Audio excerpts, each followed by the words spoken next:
Hi.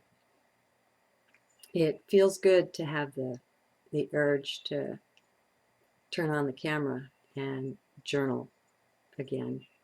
It's been a while.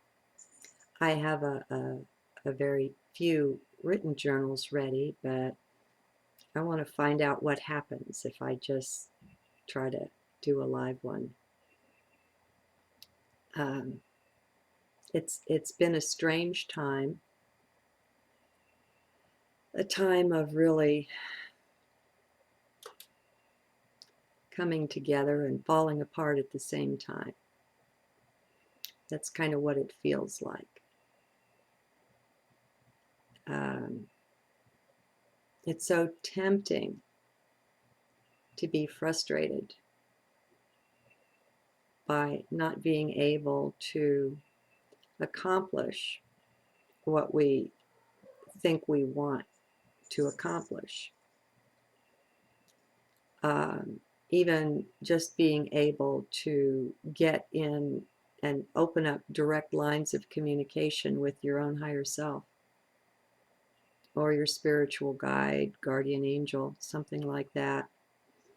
The whole realm seems laden and laced with tricksters and things just waiting to catch you off guard, you know.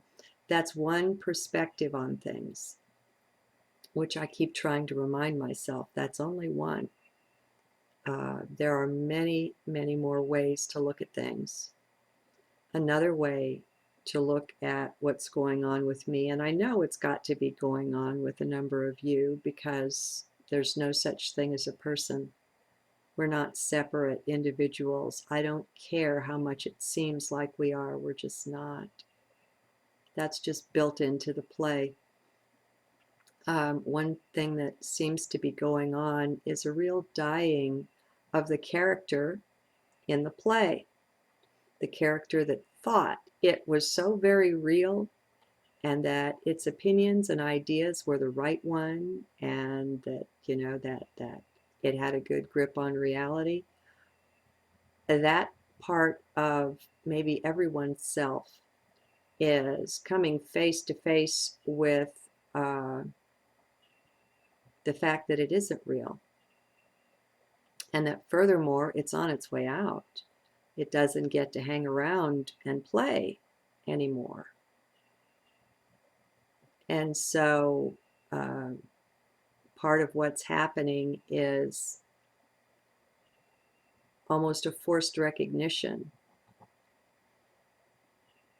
of how much belief was vested in that because it's dying. And if we can't disidentify from it, we go through the whole sensation of the dying with it.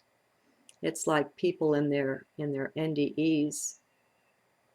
Uh, One of the comforting things about their stories is how when someone's going through a really torturous experience, like their car went off a cliff and it's, you know, crashing down the mountainside and their body's being jerked around and crumpled in there, they're above it. They didn't experience any of that. And so they're able to watch it and they are really detached. It's like this instant shift into a level of detachment and awareness that who and what they really are is indeed separate from the body.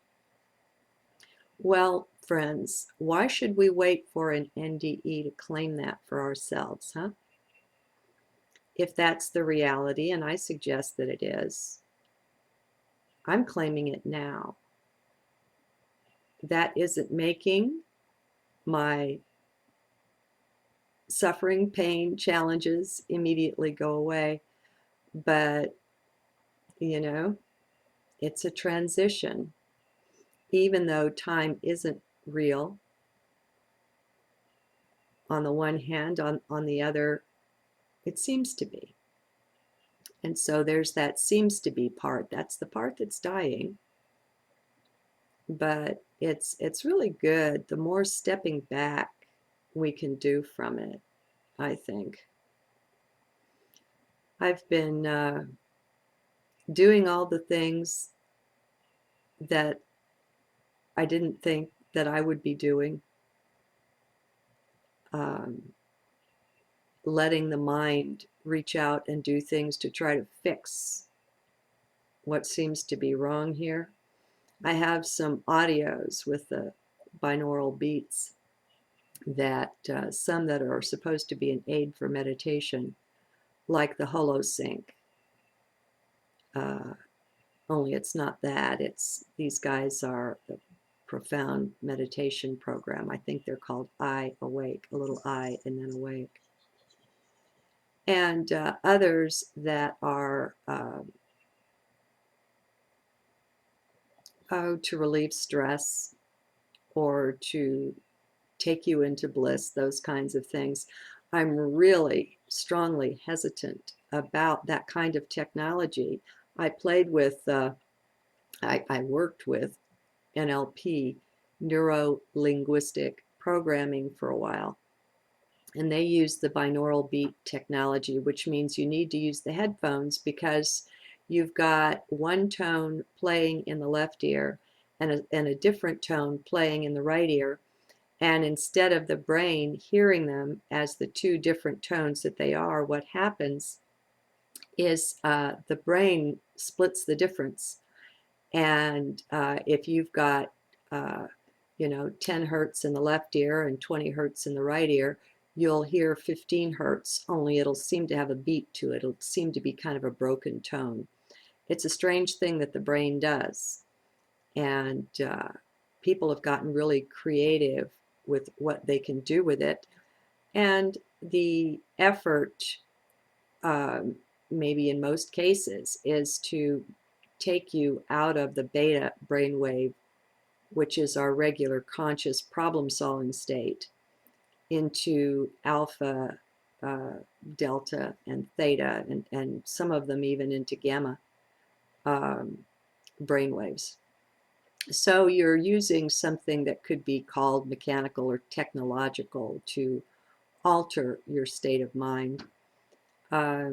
Things just were so very down for so long, and I was being with it and being with it, and I got tired of it and decided this sucks. And so I've been working with those things. And I also got a biophoton, it's a light therapy unit that Mellon Thomas Benedict is the inventor, going into the light, which his near-death experience taught him to do. He does that daily, does a lot of writing, does a lot of inventing. And so he has something called the Dream Spa, and it has 3 different wavelengths or frequencies of light. The theory being that the body is like a wet cell battery, and light can be used to charge it, so that over time, where you've got organ depletion and so on, especially with a body that's older, over time there can be regeneration go on there. So doing what I can for the body and the mind, even though it seems to be in fix-it mode, I don't care. I just don't care. I don't think there are any rules that can be written about anything that apply for more than about a millisecond. They might work for you, but then things will change. And oh my goodness, don't try to apply what works for you to somebody else, because that's not likely to work either. We've been asleep for a long time. We've been sleeple instead of sheeple. We've been sleeple. And we don't know what it's like to be awake.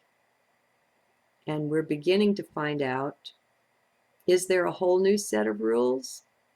I don't know. What are rules but something the mind constructs? And you know how trustful I am of the mind, being sarcastic here. If you're new, I don't trust the mind. We have a higher functioning something that the mind is a very poor imitation of.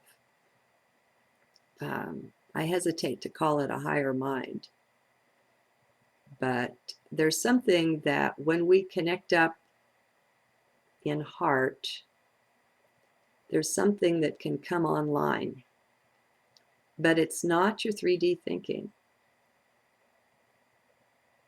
I never thought of it. I know that when you step into heart, you step out of time, space. It's, I guess it was my last journal that I recorded. It's like you're in superposition everywhere. And at the speed of thought, you're anywhere you want to be, and in multiple places for that matter. Oops. Well, one of my challenges has been preserving what's left of my crystal. I don't want to give up my rainbow display. And the cats love to walk across I've got a big picture window here facing west. And I have them set up. There's little windows on the side that open, and I have them set up with a table where they can sit. And out front is a post full of bird feeders, and it's some real amusement for them. But no matter what I try, I haven't been able to get them to be willing to use the floor to transit from one side to the other. They want to walk over and through and between the crystal. And so, perils of Pauline ongoing here. It's one of the things that I love. I guess it's one of the attachments that I still have. And as long as we have an attachment, we can be gotten to via that attachment. And so it's best to be detached. Well, I'm just semi-detached. I'm not mourning the crystal that's been broken. I had a bunch of, they were candle holders. I didn't use them for that, but they were lotus-shaped, faceted crystal things. And when they hit the ground, they break. And so they're in the trash, and you know, I don't mind. It's not so much the crystal, although it's beautiful. It's what happens when the light and the crystal meet that is so awesome. Somehow, some way, I'm associated with that. My Skype name is Infinite Rainbow. And there's just something important there. Some say that the really higher dimensions are where you find the colors that are pastel, that are soft and delicate and beautiful. Well, I guess I'm not from really higher dimensions then, because I want the brilliant, radiant colors with punch, like in the prism or the crystal will give you. Okay, I don't remember what I was talking about. I just escorted my one kitty out into the rumpus room to be in a timeout for a little while. They're like little kids, you know. You get on the phone and they immediately get into trouble. Okay, so what are we here for? What are we doing? We have so many probably false ideas. You know, there are a lot of people that are believing that spaceships are going to come and ETs are going to rescue them, and the earth is going to be destroyed. There's every kind of crazy belief that's been nurtured by this or that. For a long time, I've said you can pick any attitude on any subject and you'll find a book on it. Somebody has written propounding that very thing, so that it leaves us in a really interesting place. Things were seemingly harmonious in previous centuries. There were mass agreements on things, but you see, that's when we were sleeple. we weren't fully awake. And so we were being led. And there's all kinds of ideas about who and what is doing the leading. I suggest we try to step back from a lot of that and just realize it may or may not be. Our most dearly held beliefs may or may not be. Even this belief that in ascension, that we're rising, that one for me is one of the hardest to shake, because I keep finding evidence in my awareness and in my physicality and in my emotional being of a transitioning. This detachment that's coming on a lot of us is a way of disidentifying, of pulling away. And it's almost like it's being done for us or through us or to us or what the heck ever, you know? Um, Maybe my favorite thing right now is just to stand in the midst of it all, look around the 360 degrees, and maybe even be like my own faceted crystal and take all those different perspectives on things and just stand in the middle and say, I don't know, and just watch. Just watch. So much is resolved in just watching. There are a lot of things that once you manage to get still enough to see them, they go away. It's like all they were there to do was to show you. It was something that just needed to be seen. And if we don't see it, then it amps up the power to get our attention. And so I think sometimes the difficulties we get ourselves into are because we've been stuffing. We've been not looking. We've been so outward focused that we were unaware of what was going on within. And so we've got elements of our very own self saying, look at me, look at me. You need to be aware that I exist. Some of this stuff, that's all it is. We need to be aware that it exists. Now, isn't that interesting? How does one lose an earring and what does it mean? Oh, heck, it doesn't matter. I'll ponder it later. I exist, and then it vanishes. Our sight itself is somehow magical, and I can't say that I understand this, but I can say that until we leave the mind behind and all of its hamster wheeling, until we can settle down, whether it's in the right brain or it's in heart or whatever, until we can be still and turn our focus inward, there's a whole lot we're not seeing. I just listened to an interview of Mellon Thomas Benedict, the guy who had the really extensive NDE. And he's different because he goes back into the light every day. I mentioned him before because of the light unit that I've got, the light therapy unit. He says we're going into a time when we're all creating our own reality. Well, that's interesting. I've been saying that for a while. It's really important what your beliefs are, what your thoughts are, because thoughts are things. Once we get even just our third eye open, we'll be able to see thought forms and how they work and how they're magnetic. And as we walk through a room, if we have certain thought forms, they will attract other things at the same frequency or vibration, and they'll grow that way.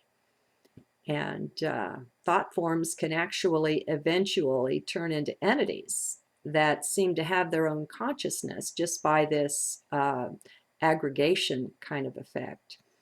And there's so much that seems to be hidden from us. And I say seems to be because, see, we're not the body. It's the body that has these limitations. It's the body mind that has all these limitations built in. We're not that. And so, on some level, we do see all of this. We are aware of it, and we do know. And maybe there's a dying out of this so that that can become more apparent and once again become the reality. It would certainly be more comfortable. This has not been a comfortable ride in a lot of ways. Okay, I don't want to just go on and on. Is there anything else? Oh dear, yes there is. Okay, it's not been a comfortable ride. But that too is an angle of view. That's a perspective. How flexible can we be with our perspective? If you don't like what you see, change it. Make the shift. Stop identifying with the limited, with the limitations, with the source of it, which is being identified with the body mind. And I know that is so easy to say, and it seems so challenging to do. And I guess that's why I'm working now with these different sound frequency things. I'll put a few links in the text file that'll go with this one, so that you can check it out for yourself. And most of them require headphones so that you can get the different tones in both ears, but not all. Jezebel Decibel is good on YouTube. She has a lot of audio files that are fun to play with. Okay, is that all? I'm just uncomfortable anymore. I feel so almost like liquid. I take the shape of whatever container I'm put into. I don't feel solid. And it's kind of fun. I mean, it's like the atoms are empty, beyond empty. I mean, things are not what they seem to be, and we know that they're not. But there's this whole level of seeming. And don't you wish you had the key that went into that lock so that we could step out of what seems to be into what is? Good day. If I can get it to turn off. Stop recording. It won't